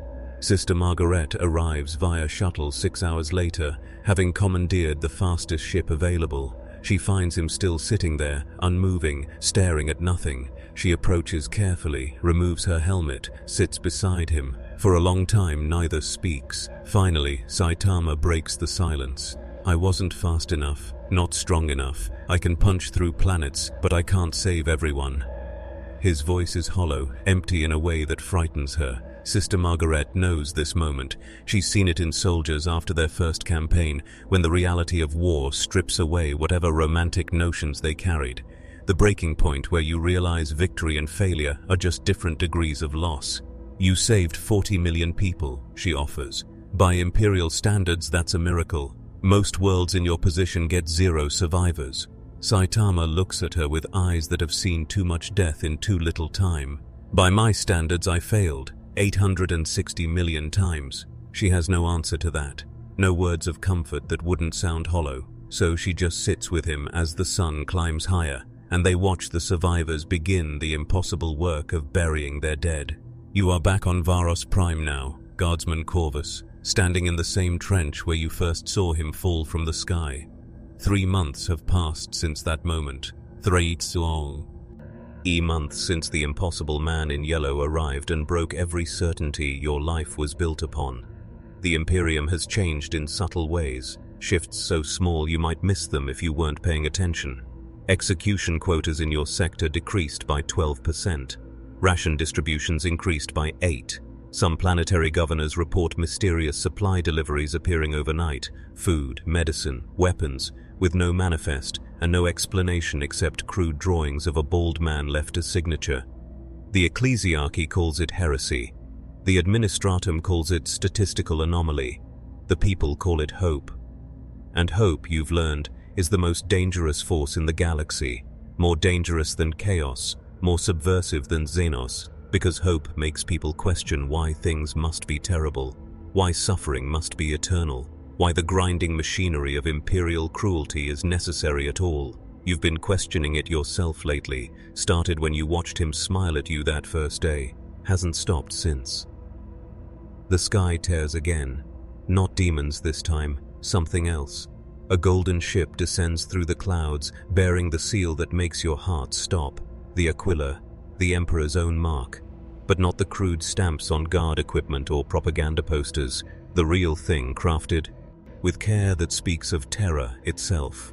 The ship lands in the same crater where Saitama first arrived, and from its ramp descends a figure that makes every soldier within visual range drop to their knees. A custodian, but not just any guardian. The Captain General himself, Konstantin Valdor's successor, leader of the 10,000. He wears armor that catches light impossibly, that seems to exist in more dimensions than human eyes can process. Behind him walks Inquisitor Valdane, looking smaller and older than you've ever seen him. And behind them, to your shock, walks Sister Margaret without her helmet, her face exposed and tear-stained and somehow peaceful. They're here for Saitama.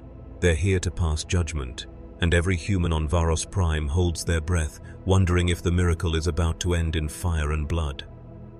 Saitama meets them in the warehouse that's become his unofficial base, surrounded by the survivors he saved who refuse to leave his side. He looks tired, not physically. You suspect he cannot be physically tired, but spiritually exhausted in ways that transcend flesh. 3 months of jumping between dying worlds, of saving thousands while millions die, of being fast enough to witness tragedies but not prevent them all. It's worn something in him that strength cannot reinforce.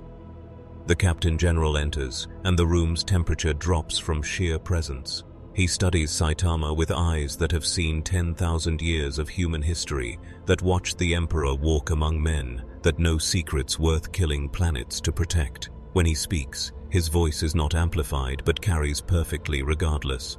I bring word from Terra, from the Imperial Court, from the Senatorum Imperialis, from the highest authorities of mankind. We have debated your existence for 3 months, consulted precedent, prophecy, and pragmatism. The question before us was simple. Are you salvation or damnation? Are you the answer to 10 millennia of prayer, or the final test before humanity's fall? He pauses, and you swear the entire planet stops breathing. We have decided that we do not know, and that terrifies us more than any answer could. The Captain General continues, and there's something in his tone you never expected to hear from one of the Emperor's chosen. Uncertainty. You violate every principle the Imperium is built upon. You show mercy where we demand sacrifice. You waste resources on the weak where we require efficiency. You inspire hope where we maintain order through despair. By every measure, you are the infection that will unravel 10,000 years of survival strategy. And yet, he gestures to Sister Margaret. And yet our observers report that worlds you visit see productivity increases, not decreases. Soldiers fight harder knowing someone might save them. Workers labor with purpose beyond fear. The very things we thought impossible, mercy making people stronger rather than softer, hope creating efficiency rather than chaos, you prove possible. You are either the most dangerous thing ever to enter our galaxy, or the Emperor's final gambit sent at our darkest hour. We cannot determine which. Saitama listens to all this with his usual expression, mild confusion mixed with determination. When the Captain General finishes, Saitama responds with typical directness. I don't really care about your politics. I just want to help people. That's it. No secret plan. No hidden agenda. Just trying to make things less terrible wherever I can. The simplicity of the statement hits like a thunderbolt. No manipulation, no strategic calculation. Just honest desire to reduce suffering because suffering is bad. It's so fundamentally antithetical to how the Imperium operates that several people in the room experience cognitive dissonance.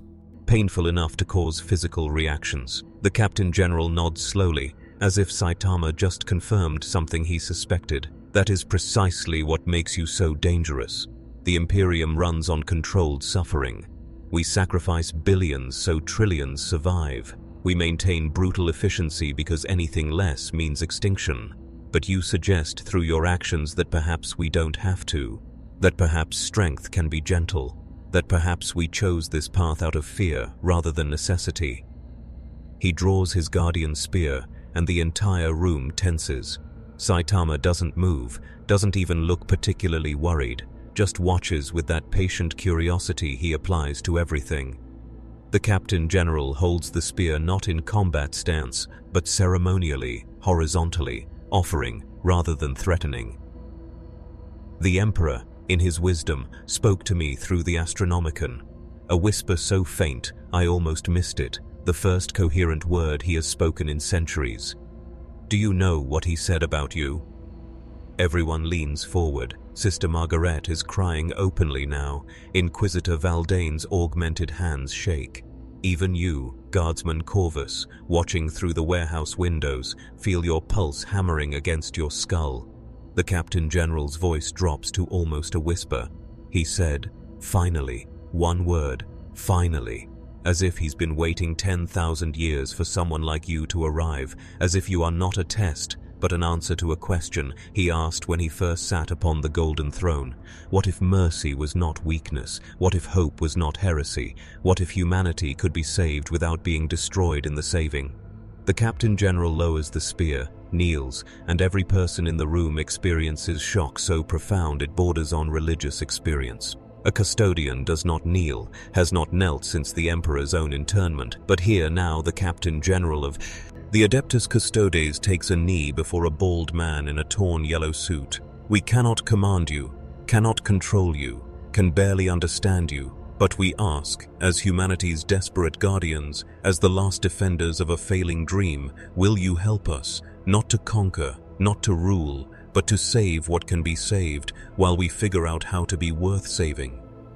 Saitama looks at the kneeling demigod, at Sister Margaretta's tears, at the warehouse full of survivors watching with desperate hope. He thinks about his apartment back home, about the grocery store sales he'll never see, about the simple life of a hero for fun that seems impossibly distant now. He thinks about 3 months of jumping between burning worlds, of saving thousands while millions die, of the crushing mathematics that say one man cannot save a galaxy no matter how strong. The Chaos Gods watch from the warp, expecting his refusal, expecting him to leave or break, or finally succumb to the despair they've so carefully cultivated. They've shown him the scale, shown him the futility, shown him that in a galaxy of 1,000,000 burning worlds, even unstoppable strength is insufficient. He should quit, should recognize the impossibility and walk away. That's what they've planned for. Saitama scratches his head, sighs that long-suffering sigh of someone accepting an inconvenient responsibility, and says the words that will echo through Imperial history for 10,000 years. Yeah, okay. I guess I can stick around and help. Someone's gotta, right? The simplicity of his acceptance breaks something in the room, or fixes something, or maybe both simultaneously. Sister Margaret falls to her knees weeping with relief. The survivors erupt in cheers. Inquisitor Valdane's century-old cynicism cracks, and behind his augmented mask, he smiles. The Captain General rises, extends his hand, and Saitama shakes it, a simple gesture between two warriors that represents a compact between impossibility and necessity. Outside the warehouse you feel it too, Guardsman Corvus. Feel the shift in the air, the way hope crystallizes into something tangible. The Imperium hasn't changed yet, not really, but the possibility of change has entered a system designed to remain static forever. And possibility is the seed that grows into revolution. In the warp, the Chaos Gods scream with rage. Their plan failed not because Saitama proved stronger than they calculated, they knew his strength, but because they miscalculated his nature. He doesn't operate on the principle of winning or losing, he operates on the principle of trying, and trying, it turns out, is far more dangerous than succeeding, because trying can be repeated infinitely.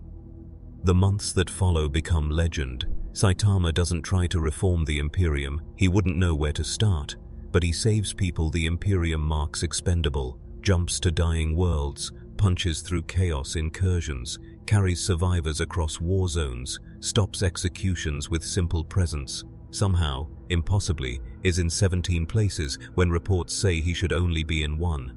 The Mechanicus theorizes he's moving faster than information, arriving at disasters before news of those disasters propagates. The truth is simpler. He just doesn't stop, doesn't sleep much, doesn't rest, just keeps moving because people need help and he can provide it. Slowly, gradually, the Imperium begins to bend around him, not through conquest or command, but through example. Soldiers who meet him start questioning orders to execute civilians. Governors who see him work start redirecting resources to mercy instead of maintenance. It's inefficient by traditional measures. But somehow, paradoxically, worlds that experience his influence become stronger, not weaker, as if 10,000 years of imperial doctrine might have been wrong about the relationship between cruelty and survival, as if people fight harder for something worth living for than for mere survival. The idea spreads like virus, like hope, like the most dangerous heresy ever whispered in the Grimdark, the idea that things could be better. You stand in your trench still, Guardsman Corvus, but you're not the same man who witnessed a golden streak fall from the sky. None of you are. The war continues. This is still Warhammer 40,000, still a galaxy where there is only war. But now the war has a different flavor. Now when you fight, it's not just to delay inevitable death. It's to protect the possibility that someone might save you if you fall. It's to buy time for the bald man in yellow to arrive and do the impossible. Not everyone survives. Most still don't. The math is still terrible, the losses still catastrophic, the Grimdark still dark. But scattered through that darkness, like stars in an endless night, are moments of impossible mercy. Are people saved who should have died? Are choices made for compassion instead of efficiency? And those moments, rare as they are, matter. They matter because they prove the darkness is not absolute. Because they demonstrate that even in the worst universe ever imagined, someone can still choose to be kind. That is Saitama's gift to Warhammer 40,000. Not victory, not salvation, not even hope in the traditional sense, but proof. Proof that one person, standing against impossible odds, refusing to accept that suffering is inevitable, that one person can make a difference, even if the difference is small, even if the galaxy barely notices, even if it changes nothing in the grand cosmic scale. Years will pass, decades, centuries perhaps, if he truly is what the custodians suspect, something beyond mortal time.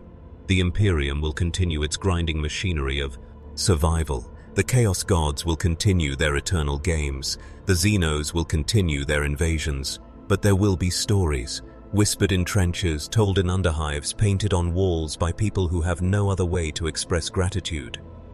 Stories of the bald saint, the yellow prophet, the man who cannot fall, the one who arrives when all hope is lost, who punches through impossible odds, who looks at condemned people and says, no. The stories will be embellished, mythologized, transformed into legend. Some will be true, most will be exaggeration. All will carry the same core message. In the Grimdark, someone cares, someone is trying, and that simple, stupid, unbearably optimistic fact that someone is trying might be the most revolutionary force ever introduced to this nightmare galaxy. You realize, standing in your trench, that you're crying. Guardsmen don't cry. You learned that in training, but you're crying anyway, because 3 months ago you watched a man smile at you like your life mattered, and that smile changed everything, changed what you thought possible, changed what you dared to hope for, changed who you could choose to be. In the grim darkness of the far future, there is only war. But now, impossibly, absurdly, against all reason and doctrine and 10,000 years of evidence, now there is also a hero for fun. And that might be enough, not to save everyone, but to save someone. And in a galaxy measured in trillions of souls, saving someone, anyone, one person at a time with stubborn persistence and absolute refusal to quit. Maybe that's how you eventually save everyone. One punch at a time, one world at a time. One impossible act of kindness in an unkind universe, repeated until the universe itself has no choice but to bend. Saitama doesn't know if it will work, doesn't have a grand plan, just knows he's going to keep trying, because what else is there? To do. And in the end, in this universe of endless night, trying might be the only thing that matters, the only light that cannot be extinguished. The only force that chaos cannot corrupt, that the Imperium cannot command, that death itself cannot stop. The force of one person deciding that suffering is bad and something should be done about it, even if that something seems impossible, especially if it seems impossible, because impossible just means no one succeeded yet. And Saitama has always been good at being the first